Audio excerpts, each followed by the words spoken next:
Hello, welcome to Review from North. I'm Terry A. Abbott. The inflation results were released this morning, 10.1% for the month. That's down from 10.4 last month. Analysts were expected to be 9.7 to 9.8. The reason it was so high, food inflation still running high at over 19%.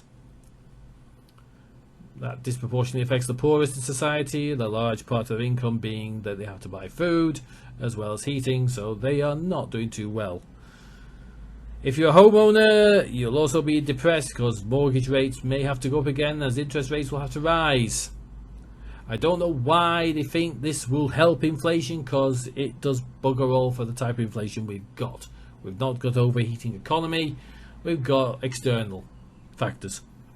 Large part of the costs came from shortages that we got from the cold weather in Morocco and Spain, which meant that us here on the sheep-infested plague island got our food last, because it's the most time-consuming to fill in all the documents to get the food to us, because we were the ones who ended up with the shortages, whereas Europe managed to stave them off. Great. We've still got shortages on things like eggs and that. Now to buy a dozen eggs, you probably need a bank loan to get them. So, yeah, it's not looking too good on that section for food. However, the silver lining, as you could call it, slightly, yeah, inflation will start to come down around April time, as we aren't seeing any shocks in the energy market or anything like that coming along. So, inflation will go down. It won't make a difference to your prices. Prices won't come down. Just means that the prices won't go up quite as much as they have been. So yeah, don't expect suddenly to go into the shops and it'll all be back to how it was before all this crap started. Your prices, I think, are here to stay at ridiculously high prices. So get used to it, unfortunately. If you're talking about problems with money, both the SNP and the Conservatives seem to be having fun. So let's go with the SNP first. It's what the fuck is going on? Sturgeon resigns. Hansa Youssef becomes First Minister and leader of the SNP. Next minute we know Nicola Sturgeon's husband is being arrested. He's been released without charge. The Finance Minister of the SNP has been arrested and released without charge. There's talk that Nicola Sturgeon herself is going to be arrested at some point, and it's imminent. And there's a motorhome turned up that nobody knows anything about. And there's a big black hole in the finances, and there's no auditors, and they don't know if they'll be able to audit the bloody finances in time. Their accounts won't be audited in time for some deadline in July. So, hey, it's going pretty wrong down there, up there in Scotland. What the hell's going on with you lot, guys? It's not a situation you want to be getting yourself into. This is pretty dicey. So, yeah, poor old Hansa has got a lot on his plate. Plus a by-election coming up soon, which they're not in a fit state to fight.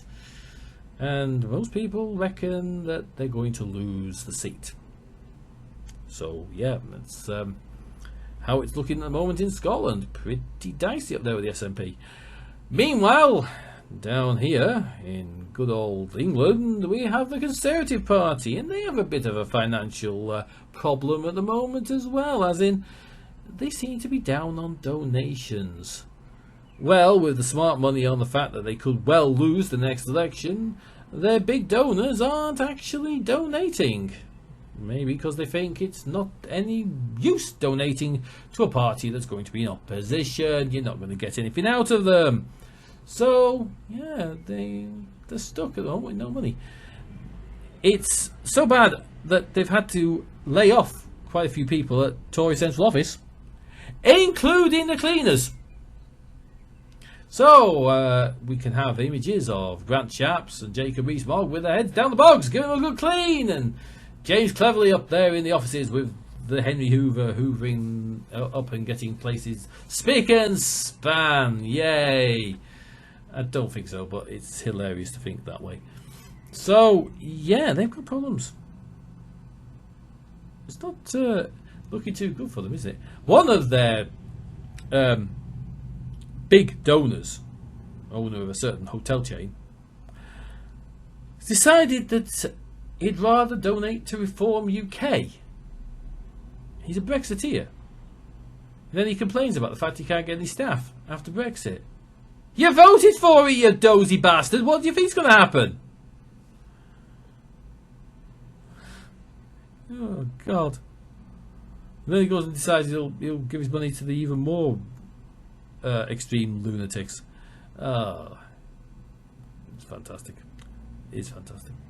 Okay, if you like what I do, please like and subscribe. Hit the notification bell. I'll see you all on the next View from the North. Until then, stay safe, as always, and bye.